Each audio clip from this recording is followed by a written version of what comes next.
Hello everyone, Republic Jim here. It's been several weeks since I actually did a video, and I do apologize for the silence there. Unfortunately, the last few weeks have been really rough just in my personal life, which I'm not going to elaborate on, but it's been a little rough going. I've had just about constant stress headache for the last several days. Haven't been sleeping real well, haven't been eating right, and right now I'm just hot and feeling exhausted and just like crap. But I haven't been at all consistent in getting into the gym and feeling that I really need to get back at it. Originally I'd planned on a heavy trap bar deadlift session. I was going to do some sets of heavy near maximal triples, but given my current state, I think that would be a recipe for getting an injury or doing something stupid. So instead I decided to dial it back and just get in here and go lighter and get some volume in, some higher reps. And normally I wouldn't even get into listing weights, but my warm-up set here with just the tires, this as it sits is 160 pounds. I'll warm up with that, and then my working sets, I'm just going to go to 250 and just go for reps. And like I said, I wouldn't normally mention that, but kind of make a mental note of those weights because there is some relevance to what I'll talk about later. But anyway, as you can see from the title, I wanted to discuss the Army Fitness Test, which used to be known as Army Combat Fitness Test, but several months back they made some changes, and one of those, the most obvious change, is dropping the word combat from the name. So now we have just the Army Fitness Test, and wanted to kind of go over some of the changes on that. And I'll have to reference my notes now and then. So other than the most obvious one of the name, they instituted changes in the scoring. Originally, when they came out with the Army Combat Fitness Test, or the ACFT, it was supposed to be completely gender neutral, and everybody had the same scoring scale regardless. And there's a big outcry about that, and then they changed it and had different scoring for male and female. Well, now with the AFT, they've gone to a compromise system, which is that for non-combat soldiers, they have different scoring for male and female, but for any combat roles, they all have the same scale, which is, it's just the male scoring scale. There's no gender scale there at all. It's just everybody has the same standards. And honestly, I think on this, they came up with a good compromise. I fully agree with something along those lines. When you're talking about non-combat roles, for most things, probably, what's between the ears is far more important than physical strength or speed or anything. So there's no reason that a small, weaker female should get passed over for promotion just because she didn't score as well on a physical test. It should certainly be based on their performance and what their jobs are there. So, I think it makes sense to have different scales because, let's face it, just biology dictates that on average, men are going to score higher on physical tests like that. But when it comes to combat, there's a lot more at stake there, and and you have to be physically capable, and you don't want somebody's life being put at risk just because somebody is weak or slow and such. So I think it's a good compromise that they went with just the one scale for everybody, regardless of sex, when it comes to combat roles. So yeah, anyway, that's as far as the scoring for male and female. I think they made a good call on that. One thing I always talk about, like with my playlist for the ACFT, I always mention about the deadlift, the 3-rep max, and how appallingly low the standards are on that. And I'm just going to go ahead and do my warm-up set here, and then I'll come back to that topic.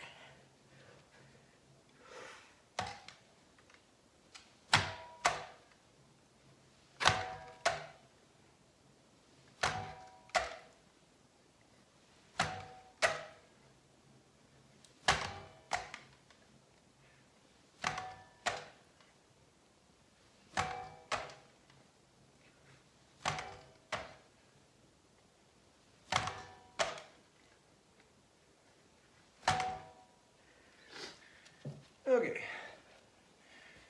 so they made a minor change on the scoring for the deadlift, in that for some of the age groups, which I will also discuss later,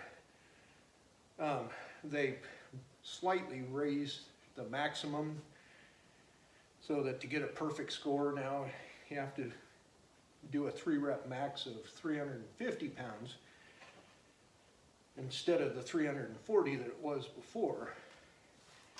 But so it's a slight improvement there as far as requiring more weight for maximum score, but 10 pounds is still pretty minimal. And I won't belabor the point, but several weeks ago I did a video about east side Cascadia effects, which literally 12 people have already watched. But on that one, I was in the gym working out while I was talking about it, kind of like this, and I worked up to a working set of 5 reps with 375 pounds, and then for my second set I was only able to do 3 reps. But point being that, you know, I was doing working sets of at least as many as what the AFT requires, and with more weight than the maximum score. And I'm a out of shape 58-year-old, not some buff young guy in his prime. So, you know, the 350 pounds is still pretty laughable for the maximum. But even more important, I wanted to mention the minimum standards. And this is not just a problem with the deadlift, it's actually kind of across the board with all the events, all 5 of them now, which I'll also touch on in a moment. But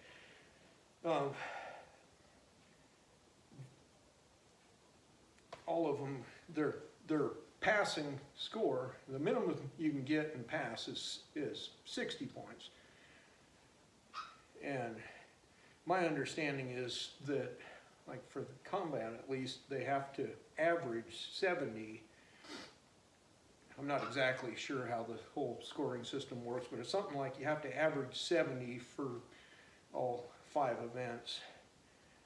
But that just means that you have to total 350. So if you score 60 on one, you still pass, but you just have to score higher on a couple of other events to average it out.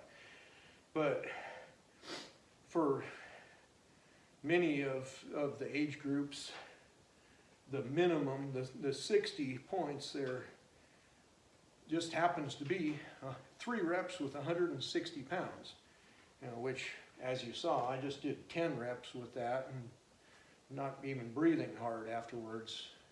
So only pulling 3 reps with that for your maximum and still passing and somehow being qualified to be in combat, it just, to me, seems kind of scary.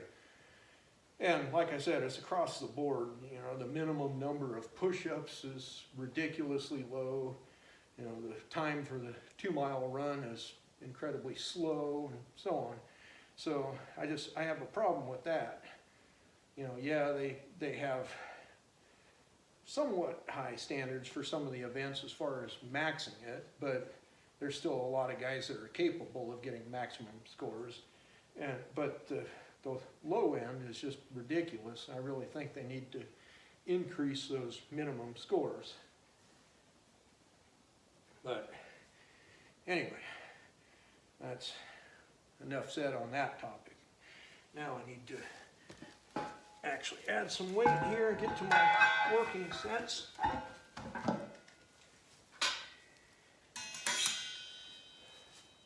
But as I mentioned, now there's 5 events instead of 6.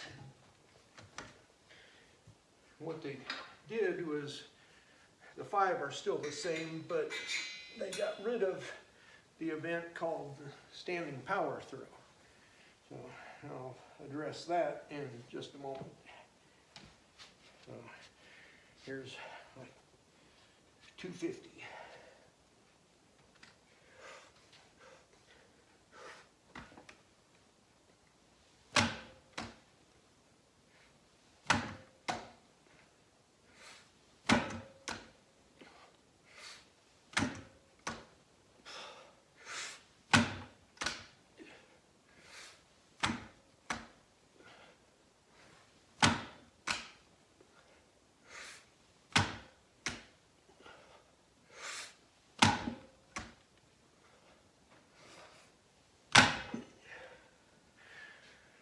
Okay, so that got me a little bit out of breath, but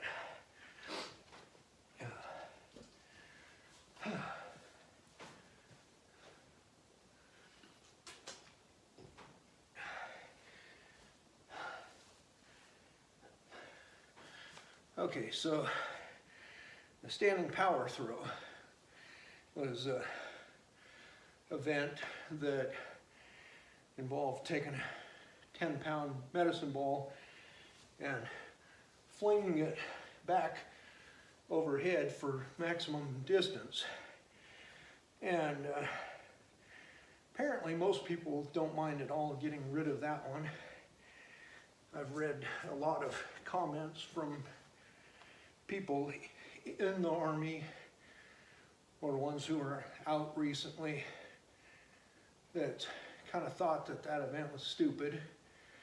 I personally thought it was kind of a good test of power, but you know, I'll take the word of the people that actually do the test and have to, you know, that had to do that before anyway. So if the majority think it was a dumb event, you know, who am I to argue? I've never been in the military.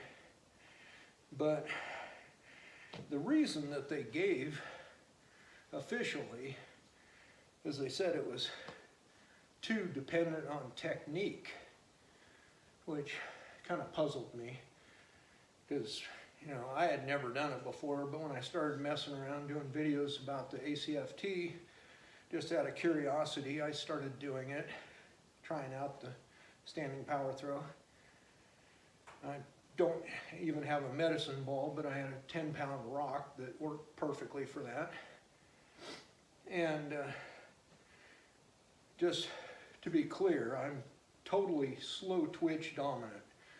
I am not explosive whatsoever, so I have a hard time accelerating anything really quickly. So in general, I suck at throwing because I just don't have that explosiveness. And, you know, of course, I did have to figure out the technique. And when I first started, I was consistently just barely throwing at over 20 feet. But I found with a little bit of practice and just working on that triple extension and doing some intense kettlebell swings on a regular basis, really worked on that, getting that hip hinge a little snappier.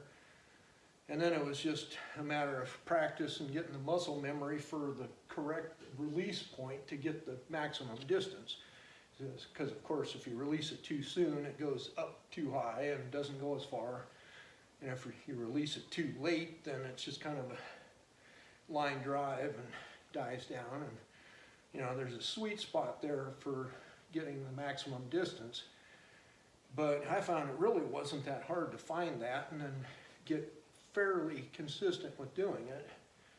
And you know, after just a couple of months of just occasionally doing the standing power throw, I found that I was consistently getting over 30 feet, which is nothing spectacular, but for an old guy with no fast twitch muscle to speak of, I was pretty pleased with that, and you know, would have scored okay.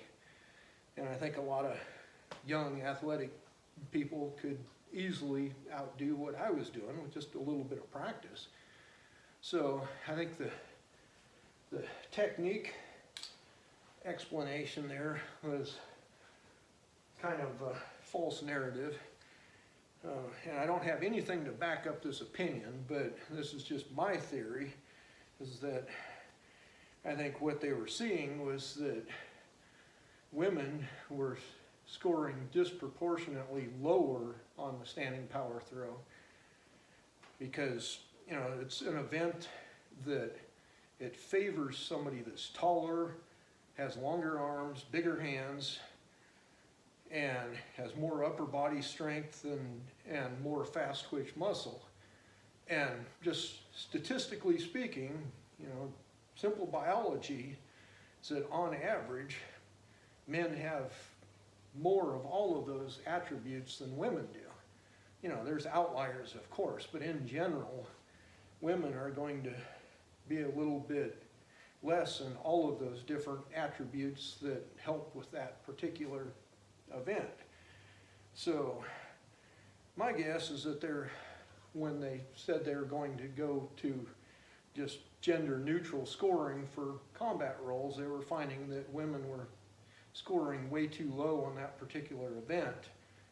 And you know, if you fail one event, then you don't pass. So that was probably going to rule out a lot of them. So much like the original ACFT that had the whatever they call it, the leg tuck or something, which most women were failing.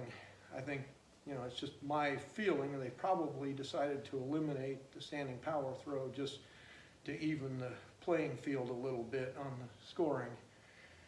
But as I said, I have nothing to back that up, just seems like a logical explanation. Yeah, I'll get into my next working set and get back to you.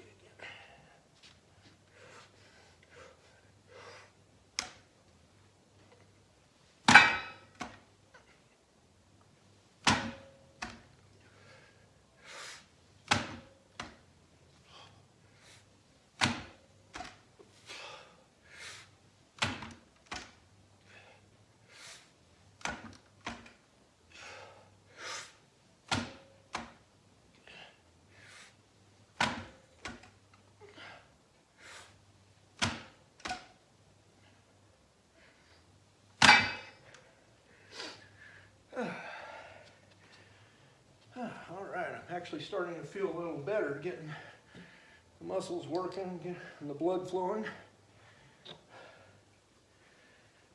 So anyway, another point that I wanted to just touch on briefly is that the new version still has the plank in it as an event to test core strength. And I've gone on at length about that before.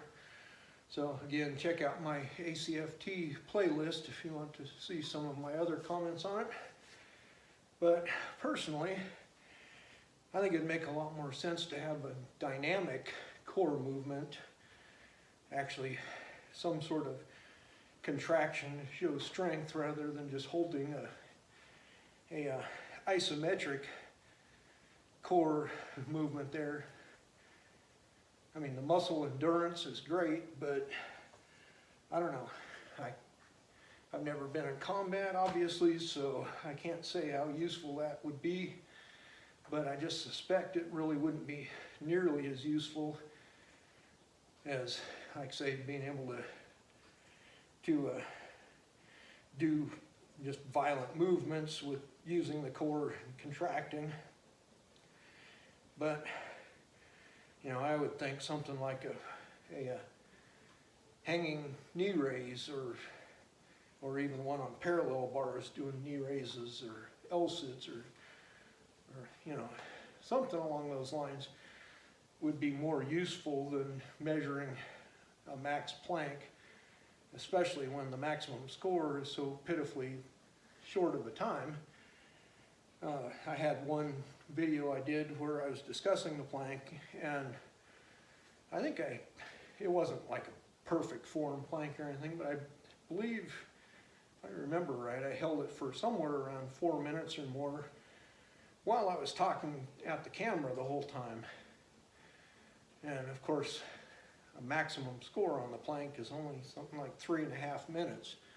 So it just seems like kind of a pointless event to me that doesn't really measure much and shouldn't push anybody that's even remotely in shape, especially if they're lighter than I am. I mean, I've got a bit of a gut on me, and I'm old and heavier, and I can still hold a plank just fine. So I don't know, I don't see any practical application of that particular test. But that's about all I need to say on that one. And then the one other thing that really irks me about the AFT, after all these assorted revisions and supposedly refinements, is that they still have it age normed, meaning that they have different age groups, and as you get into the higher ages, the scoring standards drop. You know, and similar to what I said about the gender-based ones, I think that would be fine for non-combat roles, but I have a real problem with that being applied across the board for combat roles too. I can only guess that maybe the Army thinks that the extra experience of older people offsets limited physical capability, and they want those more experienced people to still be out there in combat. But my personal feeling is that if they're going to be out there putting their lives and others on the line, that they should still be held to the same standard. And I don't know, I just have a real problem with somebody that's weak and slow, and you know, just because you're in your 50s, getting a pass on that, whereas like a 20-year-old woman still has the same standard as the guys. I think, to be fair, it should just be just everybody to the same standard when it comes to combat roles, and not any age norming there.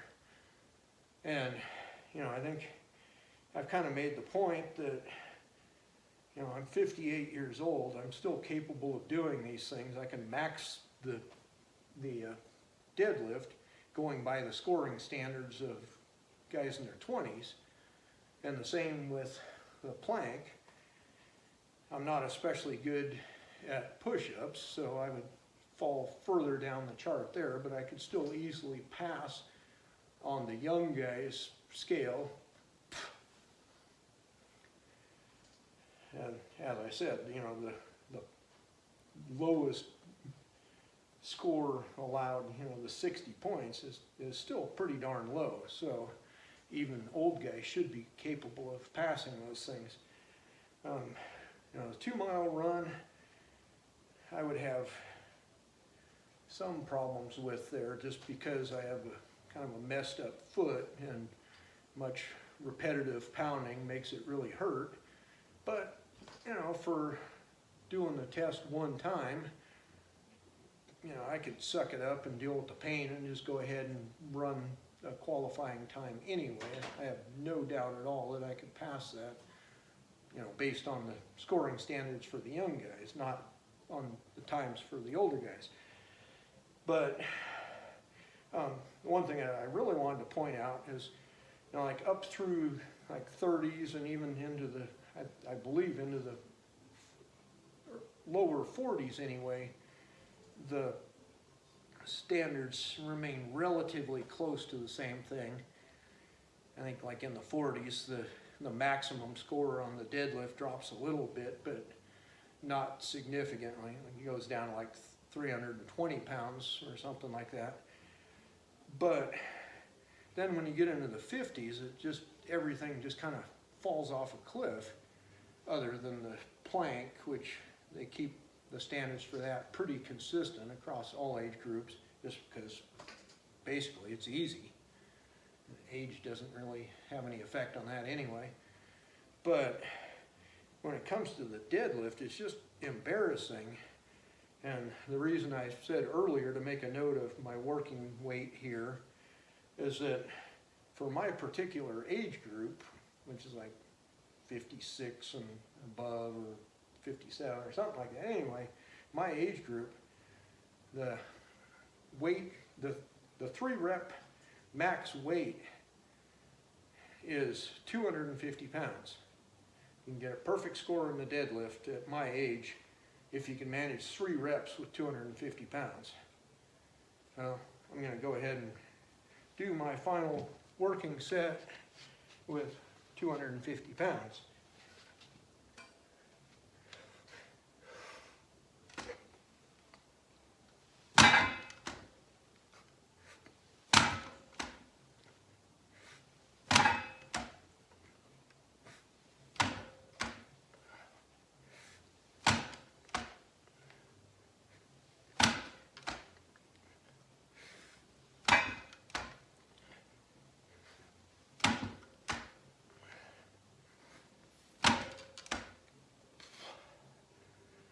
So, anyhow, as I said, that standard is just embarrassingly low. At my age, to only have to do 3 reps with this weight to get a perfect score on the deadlift. Apparently, they just assume that by the time you get into your 50s, you're just about ready for a walker or something. But my thought is, if that's the best they can do at that age, do you really want them out there on the battlefield? I don't know. People might have different thoughts on that, but that's just how I feel. I think they should still have a high standard. Pardon me.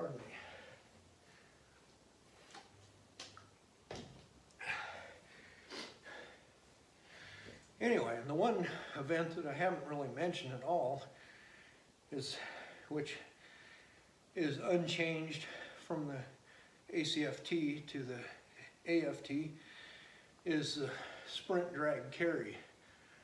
And I haven't really given any opinions on that just because I've never actually done it.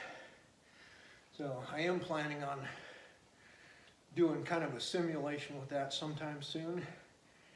I don't really have the exact setup, but I can replicate it relatively well. It'll be on uneven, weed-covered ground and across my driveway and stuff. And so, not quite the same as on a flat field. And I have my own redneck homemade sled, but I can put 90 pounds on that and pretty much simulate what they use. And I don't have the kettlebells, but I happen to have a couple of my homemade farmer's carry implements. Those handles are 40 pounds a piece. Of course, they're not as compact as a kettlebell. They're much longer and more awkward. So turning, they swing around a lot more than a kettlebell would, but they'll do a similar thing. At least they're the right weight. And I have marked out, you know, measured the distance out there and got that all set up and ready to go. So hopefully sometime soon when I'm feeling a little bit better and the weather's not too blazing hot, I'll get out there and do a trial run with that. But just from all the comments that I've read from people about that event, they say that it really blasts the quads doing that backwards sled pull, and that it's a tough combination of movements and such. So I'm interested to try it out. I have no idea how fast I could do that. So like I said, I'm not going to comment on it because at this point I have nothing to base that on other than it seems like a pretty cool test of, you know, different attributes all in one event. So yeah, at this point that's about all I have to say on the new Army fitness test. You know, it's actually not quite so new now because, you know, they set the changes in place a few months ago, and then they just put out the new scoring standards in June. So, you know, all that's been out for a while and lots of people have commented on it, but I've just had other things going and haven't had a chance to do this, but really wanted to get this done and just kind of give my view on what they've done. So once I have any other insights, I'll probably be adding more, but like I said, check out my playlist on the ACFT, and I will add this video to that playlist, even though it's now officially the AFT. But I hope some of you found that interesting, or informative, or whatever. Feel free to make comments about it. And that's it for now. It's been Republic Jim. I'll talk to you later.